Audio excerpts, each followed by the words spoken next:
വാർത്തകളിലേക്ക്. പാലക്കാട് നെല്ലിയാമ്പതിയിലെ ജനവാസ മേഖലയോട് ചേർന്നുള്ള തേയിലത്തോട്ടത്തിൽ പുലിയിറങ്ങി. പാടഗിരിയിൽ തേയിലച്ചെടികൾക്കിടയിലൂടെ നടന്നു നീങ്ങുന്ന പുലിയെ തോട്ടം തൊഴിലാളികളാണ് കണ്ടത്.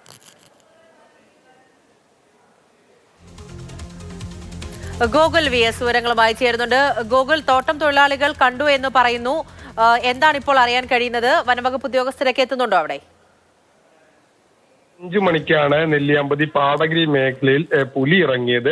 തേയിലത്തോട്ടത്തിനിടയിലൂടെ നടന്നു നീങ്ങുന്ന പുലിയെയാണ് പ്രദേശവാസികൾ കണ്ടത്. ഇവിടെ സ്ഥിരമായി ഇത്തരത്തിൽ പുലിയെ കാണാറുണ്ടെന്നാണ് പ്രദേശവാസികൾ പറയുന്നത്. വനം വകുപ്പ് എത്തി തിരച്ചിൽ നടത്തിയെങ്കിലും അത്തരത്തിൽ പുലിയെ കണ്ടെത്താൻ പിന്നീട് കഴിഞ്ഞില്ല. പുലി ഒരുപക്ഷെ വനത്തിലേക്കോ അല്ലെങ്കിൽ മറ്റേതെങ്കിലും മേഖലയിലേക്കോ മാറിയിരിക്കണം. ഏതായാലും പ്രദേശവാസികൾ പറയുന്നത് ഇവിടെ സ്ഥിരമായി ഇത്തരത്തിൽ പുലിയെ കാണാറുണ്ടെന്നാണ്. ഇന്ന് വൈകിട്ട് 5 മണിക്കാണ് ഈ പ്രദേശത്ത് പുലിയെ കണ്ടെത്തിയത്. ശരി, വൈകിട്ട് 5 മണിയോടുകൂടിയാണ് പുലിയെ കണ്ടത്. പാലക്കാട് നെല്ലിയാമ്പതിയിലെ ജനവാസ മേഖലയോട് ചേർന്നുള്ള തേയിലത്തോട്ടത്തിലാണ് പുലിയെ കണ്ടത്. അതിന്റെ ദൃശ്യങ്ങൾ കൂടിയാണ്. തോട്ടം തൊഴിലാളികളാണ് തേയിലച്ചെടികൾക്കിടയിലൂടെ നടന്നു നീങ്ങുന്ന പുലിയെ കണ്ടത്.